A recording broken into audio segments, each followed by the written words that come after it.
சாந்தாகாரம் புஜகசயனம் பத்மநாபம் சுரேசம் விஸ்வாகாரம் ககன சதிருஷம் மேகவர்ணம் சுபாங்கம் லக்ஷ்மீகாந்தம் கமலநயனம் யோகீகிருத்யானகம்யம் வந்தே விஷ்ணும் பவபயகரம் சர்வலோகைகநாதம்.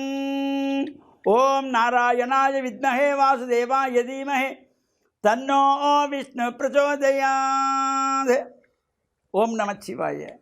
மேன்மைகள் சைவ நீதி விளங்குக உலகமெல்லாம். நோயற்ற வாழ்வே குறைவற்ற செல்வம்.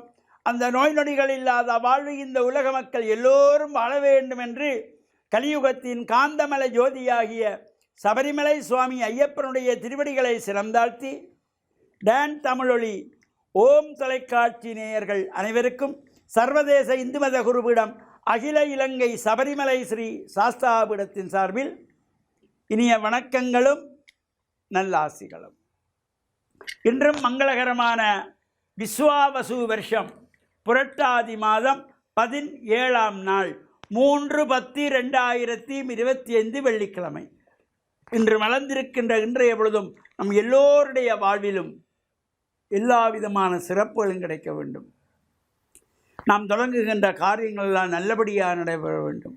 இதற்கு இறையருளும் குருவருளும் பெற்றோருடைய அன்பும் ஆசியும் இருந்தால் நிச்சயமாக நாம் எதை நினைக்கிறோமோ அது நமக்கு நடக்கும். இறை அருள் நிறைகின்ற பொழுது இன்று சுக்கிரவாரம் என்கின்ற வெள்ளிக்கிழமை ஆசாரசீராக ஆலயங்களில் சென்று வழிபாடு செய்வதற்கு ஒரு சிறப்பான நாள். அது மட்டுமல்ல, இன்று காத்தல் கடவுளாகிய மகாவிஷ்ணுவை வேண்டி வழிபாடு செய்வதற்கு உரிய சிறந்த விரத அனுஷ்டானத்தோடு கூடிய ஏகாதசி விரதம், திதி வாரியான விரதம். இது வளர்பிறையிலும் இந்த ஏகாதசி வரும், தேய்பிறையிலும் ஏகாதசி வரும். தசம் என்றால் 10, ஏகம் என்றால் 1, ஒன்றோடு கூடிய 10, 11வது திதி ஏகாதசி. தசமன்னா 10, ஏகமன்னா 1. இந்த 10ஓடு கூடிய 1 11, 11வது திதியாக இந்த ஏகாதசி திதி மகாவிஷ்ணுவை வேண்டி வழிபாடு செய்கின்ற சிறப்போடு கூடியது. இப்பொழுது அன்னை பராசக்தியானவள் கௌரி அம்பிகை இந்த சிவனை வேண்டி வழிபாடு செய்த கேதார கௌரீஸ்வர விரத அனுஷ்டானம் நேற்றைய தினம் ஆரம்பமாகி நடைபெற்று கொண்டிருக்கிறது. எதற்காக இந்த அம்பாள் இந்த விரதத்தை அனுஷ்டித்தாள்? அந்த பிருங்கி முனிவர் அம்பாளை ஒதுக்கிவிட்டு சிவனை மட்டும் வலம் வந்ததினாலே கோபம் கொண்ட அன்னை இவ்வாறு சிவனிடத்தில் கேட்க, சிவன் இவ்வாறு பதிலை சொல்லுகிறார். சிவனுடைய அனுக்கிரகம் இருந்தால் போதும் என்று எண்ணுகின்றவர்கள் என்னை மட்டும்தான் வழங்குவார்கள் என்ற பொழுது அவர் கோபம் கொண்டு அந்த முனிவருக்கு சாபம் கொடுக்கிறார். நடக்கின்ற சக்தியை நீ இழக்க கடவாய்.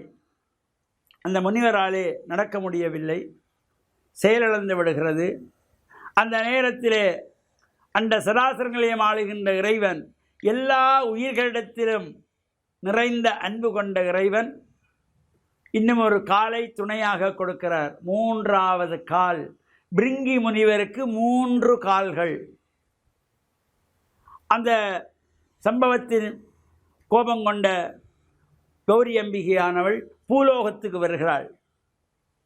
பூலோகத்திலே வந்து இவ்வாறு இந்த பிருங்கி முனிவர் தன்னை மதிக்காமல் சிவனிடத்திலிருந்து என்னை பிரித்து வைத்து வழிபட்டு விட்டார் என்பதனாலே அங்கே சென்று அந்த முனிவருடைய ஆசிரமத்திலே சென்று இவ்வாறு நடந்தவற்றை எல்லாம் சொல்லுகின்ற பொழுது அங்கே அவர்கள் சொல்லுகிறார்கள், தேவி கவலையை விடுங்கள். இந்த கேதாரம் என்கின்ற நீர்நிலை சார்ந்த வயல்வெளியிலே நீங்கள் சிவனை வேண்டி வழிபாடு செய்யுங்கள்.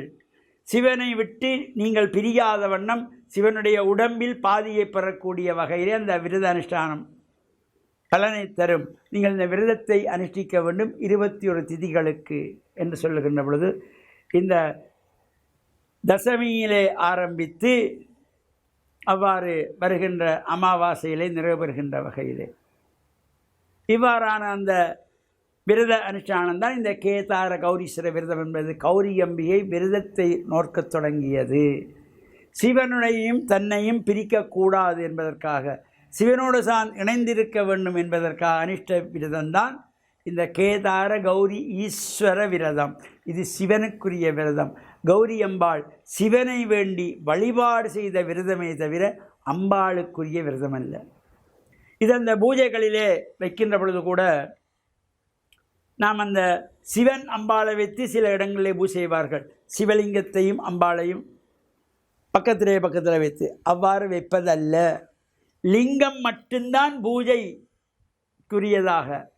அம்பிகை ஒரு படி கீழே இருந்து வலது பக்கமாக இருந்து இறைவனை வேண்டி அர்ச்சித்த வண்ணம் இருக்கின்ற பாவனையிலே தான் இருக்க வேண்டும்.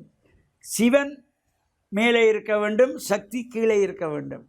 அந்த 21வது நாள் தான் சிவனோடு சக்தி இணைகின்றது. இந்த தத்துவங்களை எல்லாம் நாம் உணர்ந்து கொள்ள வேண்டும். எனவே இது அம்பாளுக்குரிய விரதமல்ல, அம்பாள் அனுஷ்டித்த விரதம் கேதார கௌரி ஈஸ்வர விரதம். இது தொடர்பாக தொடர்ந்தும் சிந்திப்போம் என்று கூறி எல்லோருக்கும் எல்லா விதமான சிறப்புகளும் கிடைத்து வாழ்வு உயர்வு பெற்று பேரானந்த பெருவாழ்வு வாழ டான் தமிழொலி ஓம் தொலைக்காட்சி நேயர்கள் அனைவருக்கும் சர்வதேச இந்து மத குருவிடத்தின் சார்பில் நல்லாசிகளை கூறிக்கொள்வதில் மனமகிழ்வு கொள்கிறோம். சர்வே ஜனாஹாம் சுகினோ பவந்து சமஸ்தசன் மங்களானி சந்து சுபம்.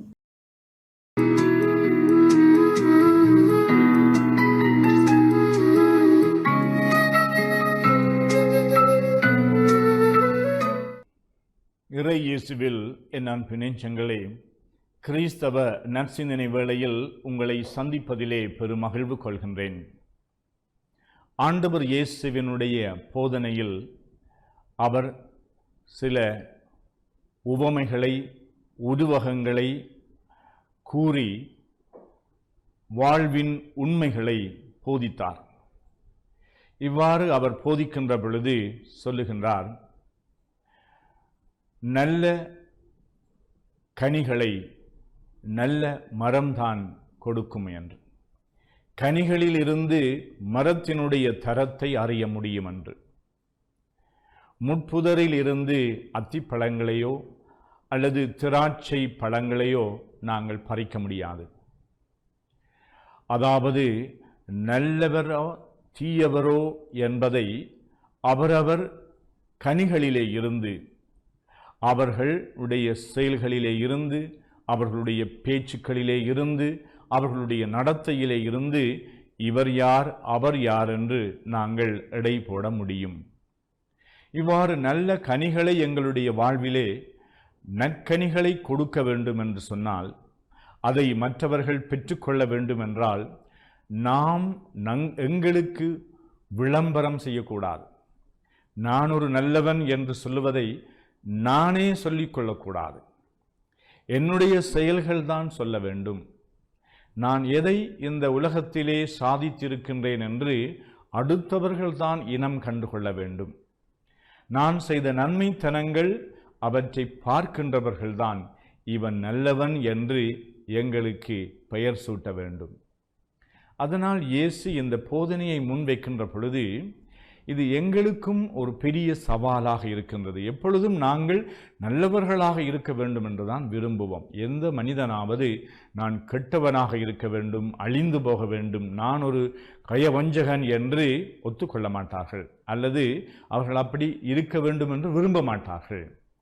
ஆனால் எப்படி நாங்கள் நல்லவர்களாக இருக்க வேண்டும் என்பதை எங்களுடைய சொல்லும் செயலும் தான் காட்டி கொடுக்கின்றது. அதனால் இயேசு கூறுகின்றார், நல்ல விடயங்கள் நல்ல கனிகள் ஒருவனுடைய உள்ளமாகிய கருவூலத்திலிருந்து தான் அவை பிறக்க வேண்டும். எங்களுடைய உள்ளங்களைத்தான் நாங்கள் பண்படுத்த வேண்டும். எங்களுடைய உள்ளம் என்று சொல்லுகின்ற பொழுது நாங்கள் எப்படி சிந்திக்கின்றோம், நாங்கள் எதை விரும்புகின்றோம். நன்மைத்தனங்களை விரும்ப வேண்டும், நல்லவர்களாக இருக்க வேண்டும் என்று நாங்கள் விரும்ப வேண்டும். நல்லெண்ணம் என்று சொல்லுவார்கள், குட் வில் என்று சொல்லுவார்கள். நாங்கள் எப்பொழுதும் எங்களுடைய வாழ்க்கையிலே நல்ல எண்ணங்களை உதயமாக்க வேண்டும், அதை விரும்ப வேண்டும். அதை விரும்பி செய்ய வேண்டும் என்று நாங்கள் ஆவல் கொள்ளுகின்ற பொழுது அதை நாங்கள் செய்வதற்கான முயற்சிகளை எடுப்போம்.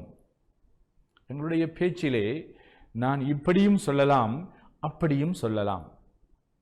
நான் என்னுடைய கோபத்தை இப்படியான வார்த்தைகளினாலே தீட்டு கட்டலாம், அல்லது நான் இப்படியான வார்த்தைகளிலே என்னுடைய கருத்தை கூறலாம். நாங்கள் எது செய்கின்றோம் என்பதிலும் பார்க்க எப்படி செய்கின்றோம் என்பது மிக மிக முக்கியமானதாக இருக்கின்றது.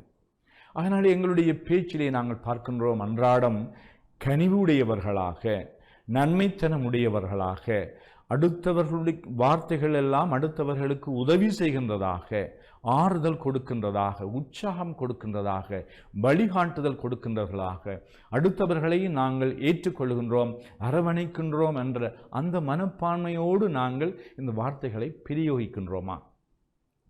நாங்கள் அனுதினம் எத்தனையோ விதமான குற்றங்களை புரிகின்றோம் எங்களுடைய வார்த்தைகளினாலே. இந்த குற்றங்களிலே இருந்து நாங்கள் விடுதலை பெற முடியும். இவற்றை தவிர்த்து கொள்ளலாம். என்னுடைய உள்ளத்திலே எழுகின்ற இந்த கோபத்திலே நான் இப்படி பேச வேண்டும் என்று வருகின்ற பொழுது அங்கு நான் மௌனியாகி, அங்கு அமைதியை காத்து, அங்கு பொறுமையை காத்து, நான் என்னை கட்டுப்பாடுள்ளவனாக்கி என்னுடைய அந்த கருத்தை நான் ஆறுதலாக, தெளிவாக, அன்போடும் பரிவோடும் பணிவோடும் நான் சொல்லுகின்ற பொழுது அதுதான் என்னுடைய உள்ளத்தின் கருவூலத்திலே இருந்து வருகின்ற நல்ல செயல்களாகும். நாம் ஏன் அதை செய்கின்றோம் என்று சொன்னால், பிரச்சனை வருகின்ற பொழுது பிரச்சனையை இன்னும் வளர்க்க வேண்டும் என்று விரும்புகின்றோமா, அல்லது பிரச்சனையை தீர்க்க வேண்டும் என்று விரும்புகின்றோமா? சாதாரணமான கணவன் மனைவி, பெற்றோர் பிள்ளைகள் சகோதரர்கள் மத்தியிலே எழுகின்ற சின்ன சின்ன பிரச்சனைகள் எல்லாம் இந்த பிரச்சனைகளை தீர்க்க வேண்டும் என்ற அந்த நல்ல நோக்கத்தோடு நாங்கள் செய்கின்ற பொழுது அது சில வேளைகளிலே அது சரியான முறையிலே புரியப்படாமல் இருந்தாலும் நாங்கள் எங்களுடைய அந்த இலட்சியத்தை எப்பொழுதுமே கண்முன் வைத்திருக்க வேண்டும். எங்களுடைய நல்ல உள்ளங்களிலே இருந்து நல்ல கனிகள் பிறக்க வேண்டும். நாங்கள் நல்ல மனிதர்கள் என்பதை அடுத்தவர்கள் இனம் கண்டுகொள்ள வேண்டும். இங்கு நாங்கள் வெளிவேடக்காரர்களாக உள்ளத்திலே ஒன்றை வைத்து கொண்டு வெளியிலே நாங்கள் இன்னும் ஒன்றை சொல்லி சமாளிப்பது என்பதல்ல. எங்களுடைய உள்ளத்தின் ஆழத்திலே இருக்கின்ற நல்ல எண்ணத்திலே இருந்து, நம்பிக்கைகளிலே இருந்து, உயர்வான மதிப்பீடுகளிலே இருந்து எங்களுடைய வாழ்வு, எங்களுடைய செயல்கள், எங்களுடைய சொற்கள், எங்களுடைய பேச்சு, எங்களுடைய நடத்தை பிறக்க வேண்டும். இவ்வாறு நல்ல மரம் நல்ல கனிகளை கொடுக்கட்டும். எங்களுடைய வாழ்க்கையிலே நாங்கள் செய்கின்ற நல்ல செயல்களிலே இருந்து நாங்கள் நல்லவர்கள் என்பதை பல மனிதர்களும் இனம் கண்டு கொள்ளட்டுமாகும். ஆமென்.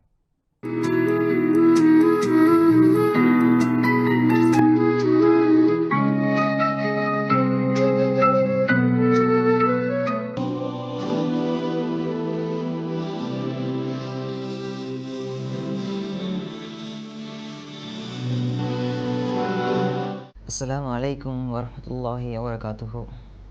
அன்பின் ஈமானிய உறவுகளே, இஸ்லாமிய சகோதரர்களே, இந்த உலகத்திலே நாங்கள் பிறந்தது, அதேபோல் இந்த உலகத்திலே நாங்கள் வாழ்ந்து கொண்டிருப்பது, ஒவ்வொரு மனிதனுக்கும் ஒவ்வொரு இலட்சியங்கள் இருக்கும். முஸ்லீமாக நாங்கள் பிறந்த எங்களுக்கு மிகவும் ஒரு முக்கியமான ஒரு இலட்சியம்தான் இந்த சுவர்க்கத்தை அடைந்து கொள்வது. அந்த நிரந்தரமான உலகத்தை நாங்கள் அடைந்து கொள்வதற்கு இஸ்லாம் ஏராளமான வழிகாட்டுதல்களை காட்டிக் கொண்டிருக்கின்றது. அந்த வகையிலே அந்த வழிகாட்டல் அனைத்தும் எங்களுக்கு அந்த சுவர்க்கம் கிடைக்க வேண்டும். அந்த சுவர்க்கத்தை பற்றி இந்த மார்க்கம், இந்த அல் குர்ஆன், நபிகளார் ஸல்லல்லாஹு அலைஹி வஸல்லம் அவர்கள் ஏராளமான செய்திகளை, ஏராளமான ஆசைகளை இந்த சுவர்க்கத்தை அடைவதற்கு ஆசையூட்டி இருக்கின்றார்கள். அந்த வகையிலே அல்லாஹ்வுடைய தூதர் ஸல்லல்லாஹு அலைஹி வஸல்லம் அவர்கள் சஹாபாக்களோடு பேசிக் கொண்டிருக்கின்றார்கள். இந்த நேரம் சஹாபாக்களை பார்த்து மிகவும் ஒரு அதிர்ச்சியான ஒரு தகவலை சொல்கின்றார்கள். அல்லாஹ்வுடைய தூதர் ஸல்லல்லாஹு அலைஹி வஸல்லம் சொன்னார்கள், உங்களுக்கு இந்த உலகத்திலே எதை கேட்க வேண்டும் என்றால் அதிகமாக நீங்கள் கேளுங்கள் சுவர்க்கம். அல்லாஹ்வுடைய தூதர் சொன்னார்கள், நரகத்திலிருந்து இறுதியாக வெளியே வரக்கூடிய மனிதன், யா அல்லாஹ் என்னை நரகத்திலிருந்து வெளியேற்றிவிடு. அந்த நேரம் அல்லாஹ் ரப்புல் ஆலமீன் சொல்வான், அடியானே உன்னை நான் வெளியிலே எடுக்கின்றேன், இதற்கு மேல் நீ எதையுமே கேட்கக்கூடாது. அந்த அடியான் சொல்வான், யா அல்லாஹ் இதற்கு மேல் நான் எதையுமே கேட்க மாட்டேன், என்னை எப்படியாவது வெளியே எடுத்து விடு. அந்த மனிதன் அப்படியே நரகத்திலிருந்து வெளியே வருகின்றான். வெளியே வந்தவுடன் பார்க்கின்றான், சிறிது தூரம் ஒரு மரம் தெரிகின்றது. யா அல்லாஹ் அந்த மரத்தை நான் அடைய வேண்டும். அல்லாஹ் ரப்புல் ஆலமீன் கேட்பான், கேட்க மாட்டேன் என்று சொன்னாயே, யா அல்லாஹ் இதற்கு மேல் நான் எதையுமே கேட்க மாட்டேன். அல்லாஹ் ரப்புல் ஆலமீன் அந்த மரத்திலே அனுப்பி வைக்கின்றான். சிறிது தூரம் பார்க்கின்றான், இன்னொரு மரம் தெரிகின்றது. யா அல்லாஹ் அந்த மரத்தை நான் அடைய வேண்டும். அடியானே கேட்க மாட்டேன் என்று சொன்னாயே. யா அல்லாஹ், இதற்கு மேல் நான் எதையுமே கேட்க மாட்டேன். அந்த மரத்தை அடைகின்றான், சிறிது தூரம் பார்க்கின்றான், இந்த மரத்தை விட பெரிய ஒரு மரம் தெரிகின்றது. யா அல்லாஹ், அந்த மரத்தை நான் அடைய வேண்டும். அல்லாஹ் ரப்புல் ஆலமீன் கேட்பான், அடியானே கேட்க மாட்டேன் என்று சொன்னாயே, யா அல்லாஹ், இதற்கு மேல் நான் எதையுமே கேட்க மாட்டேன், அந்த மரத்தை நான் சென்றடைய வேண்டும். அந்த மரத்தை அடைந்தவுடன் பார்க்கின்றான், சொர்க்கம். யா அல்லாஹ், சொர்க்கம். அல்லாஹ் ரப்புல் ஆலமீன் கேட்பான், அடியானை கேட்க மாட்டேன் என்று சொன்னாயே, யா அல்லாஹ், இதற்கு மேல் நான் எதையுமே கேட்க மாட்டேன், எப்படியாவது சொர்க்கத்திலே நுழைய வேண்டும். அடியானை உள்ளே செல், உள்ளே நுழைந்து செல் என்று அல்லாஹ் ரப்புல் ஆலமீன் சொன்னவுடன் அந்த அடியான் சொர்க்கத்திலே ஓடோடி போகின்றான். போய் பார்க்கின்றான், எல்லோருக்கும் சொந்தமாக இருக்கின்றது, எந்த ஒரு இடமும் அவனுக்கு சொந்தமான இடமாக கிடையாது. உடனே வெளியே ஓடி வருகின்றான், யா அல்லாஹ், சொர்க்கத்திலே நுழைந்தேன், எல்லாமே எல்லாருக்கும் சொந்தமாக இருக்கின்றது, எனக்கென்று ஒரு இடம் கிடையாது. யா அல்லாஹ், எனக்கென்று ஒரு இடத்தை தா என்று கேட்டவுடன் அல்லாஹ் ரப்புல் ஆலமீன் சொல்லுவான், அடியானே உனக்கு இந்த சொர்க்கத்திலே என்ன வேண்டுமோ ஆசைவை. அந்த நேரம் அந்த அடியான் சொல்வான், யா அல்லாஹ், ஆசை வைத்து விட்டேன் இறைவா. மீண்டும் சொல்வான், அடியானே மீண்டும் ஆசை வைத்து விட்டேன் இறைவா, ஆசை வைத்து விட்டேன் இறைவா. 5 முறைகள் அல்லாஹ் ரப்புல் ஆலமீன் ஆசை வைக்குமாறு கட்டளையிடுவான். அந்த மனிதன் 5 முறையும் ஆசை வைத்தவுடன் அல்லாஹ் ரப்புல் ஆலமீன் சொல்வான், அடியானே நீ 5 முறை ஆசை வைத்தாயே, அதுவும் இந்த உலகம் இருக்கின்றதே, இந்த உலகத்தை போன்று 10 மடங்கு உலகமும் இந்த சொர்க்கத்திலே உனக்கு இருக்கின்றது, உள்ளே போ என்று சொன்னவுடன் அடியான் அந்த நேரத்திலே அல்லாஹ் ரப்புல் ஆலமீனை பார்த்து சொல்வான், யா அல்லாஹ், சொர்க்கத்திலே நுழைவாறு கேட்டேன், நுழைய சொன்னாய், 5 முறை ஆசை வைக்க சொன்னாய், ஆசை வைத்து விட்டேன். ஆனால் இந்த உலகத்தை போன்று 10 மடங்கு சொர்க்கம், இவ்வளவும் எனக்கா? கேலி செய்யாதே யா அல்லாஹ் என்று சொன்னவுடன் அல்லாஹ் ரப்புல் ஆலமீன் சிரிக்கின்றான். சிரித்தவுடன் அல்லாஹினுடைய தூதர் ஸல்லல்லாஹு அலைஹி வஸல்லம் அவர்கள் சஹாபாக்களுக்கு முன்னால் சிரிக்கின்றார்கள். சிரித்தவுடன் சஹாபாக்கள் கேட்டார்கள், அல்லாஹினுடைய தூதரே ஏன் சிரிக்கின்றீர்கள் என்று கேட்டவுடன் அந்த நேரம் சஹாபாக்களை பார்த்து அல்லாஹினுடைய தூதர் சொன்னார்கள், இந்த அடியான் சொன்ன வார்த்தையை கேட்டு, இந்த அடியான் இந்த கேலி செய்யாதே யா அல்லாஹ் என்று இந்த ஆச்சரியத்தோடு சொன்ன இந்த வார்த்தையை கேட்டு அல்லாஹ் ரப்புல் ஆலமீன் சிரித்தான், அதற்காக நான் சிரிக்கின்றேன் என்று சொல்கின்றார்கள். உடனே அல்லாஹினுடைய தூதர் சொல்கின்றார்கள், அல்லாஹ் ரப்புல் ஆலமீன் அந்த அடியானை பார்த்து சொல்கின்றான், அடியானே சொர்க்கத்திலே நுழை. அந்த அடியான் சொர்க்கத்திலே ஓடோடி போகின்றான். போய் பார்க்கின்றான், அவனுக்கென்று தனியான ஒரு அறை இருக்கின்றது, கதவு திறக்கப்பட்டிருக்கின்றது. உள்ளே நுழைகின்றான், அவனுக்கென்று சொந்தமாக வைக்கப்பட்டிருக்கின்ற ஹூருலியின் பெண்மணி அந்த ரூமிலே, அந்த அறையிலே இருக்கின்றார். உடனே அந்த அடியான் சொல்கின்றான், அந்த மனைவியை பார்த்து, அந்த பெண்ணை பார்த்து சொல்கின்றான், அல்லாஹ் இந்த உலகத்திலே, இந்த சொர்க்கத்திலே எனக்கு வழங்கியதை போன்றோ. அந்த அடியானுடைய வார்த்தையை பாருங்கள், நரகத்திலிருந்து இறுதியாக வந்த அந்த அடியானுடைய வார்த்தையை பாருங்கள். அல்லாஹ் ரப்புல் ஆலமீன் இந்த சொர்க்கத்திலே எனக்கு வழங்கியதை போன்று வேறு யாருக்கும் வழங்கவில்லை என்று சொன்னவுடன் அல்லாஹினுடைய தூதர் சஹாபாக்களை பார்த்து சொன்னார்கள், ஹயாத்து தையிபா ஹிய நஈமுல் ஜன்னா அமா தர்லா யா உமர் அன் தகூன லஹுமுத் துன்யா வலனல் ஆஹிரா. உமரே, இந்த உலகம் இருக்கின்றதே, இது காஃபிர்களுக்காக, ஆனால் அந்த சுவர்க்கம் இருக்கின்றதே, அது எங்களுக்காக. இந்த உலகத்திலே நீ எதை வேண்டுமானாலும் அல்லாஹ்விடத்திலே கேள், ஆனால் அவன் கொடுப்பான். ஆனால் உன்னுடைய இலக்கு, உன்னுடைய லட்சியம், உன்னுடைய எல்லா விடயங்களும் அந்த சுவர்க்கமாகத்தான் இருக்க வேண்டும். அந்த சுவர்க்கத்தை மறந்து விடாதே என்று அல்லாஹினுடைய தூதர் ஸல்லல்லாஹு அலைஹி வஸல்லம் அவர்கள் அந்த சஃபையிலே இருந்த உமர் ரலியல்லாஹு அன்ஹு அவர்களை பார்த்து சொன்னார்கள், அன்பின் ஈமானிய உறவுகளே, இந்த சுவர்க்கம் எங்களுக்கு கிடைக்க வேண்டும். இந்த சுவர்க்கம் மிகவும் இன்பகரமான ஒரு வாழ்க்கை, நாங்கள் விரும்பிய போன்று வாழக்கூடிய அந்த நிரந்தரமான உலகத்தை நாங்கள் அடைவதற்கு அந்த சஹாபாக்கள் உயிரை கூட தியாகம் செய்தார்கள். ஏன்? அந்த சுவர்க்கம் எங்களுக்கு கிடைக்க வேண்டும். இந்த உலகத்தில் எங்களுக்கு அந்தளவு அவசியம் கிடையாது, உயிர்களை தியாகம் செய்ய வேண்டிய அவசியம் கிடையாது, பொருளாதாரத்தை வீணடிக்க வேண்டிய அவசியம் கிடையாது, குடும்பத்தை இழக்க வேண்டிய அவசியம் கிடையாது. எங்களுடைய ஒரே இலக்கு, நாங்கள் அல்லாஹ் ரப்புல் ஆலமீன் எதை கடமையாக்கி இருக்கின்றானோ, எதை கட்டளையிட்டு இருக்கின்றானோ அதை எங்களுடைய வாழ்க்கையிலே கொண்டு வர வேண்டும். 5 நேரம் சரியான முறையிலே தொழுதோ, ஜகாத் கொடுத்தோ, இதர வணக்கங்களில் ஈடுபட்டு நாங்கள் எங்களால் முடியுமான அளவுக்கு எந்த அளவு நன்மைகளை சேகரிக்க முடியுமோ அந்த அளவுக்கு நன்மைகளை சேகரித்து எனக்கும் சுவர்க்கம் கிடைக்க வேண்டும், அந்த இன்பகரமான வாழ்க்கை, நினைத்தது போன்று வாழக்கூடிய வாழ்க்கை, நினைத்த உணவை உண்ணக்கூடிய வாழ்க்கை, அந்த இன்பகரமான சுவர்க்கம் எனக்கும் கிடைக்க வேண்டும் என்ற ஆசையில் இந்த உலகத்திலே நாங்கள் வாழ்ந்து மரணிக்கக்கூடிய நேரம், இன்பகரமான ஒரு மரணத்தை சுவைக்கக்கூடிய பாக்கியத்தை எல்லாம் வல்ல இறைவன் எங்கள் அனைவருக்கும் ஆக்கி அருள்வானாக. அஸ்ஸலாமு அலைக்கும் வரஹ்மத்துல்லாஹி வபரகாத்துஹு.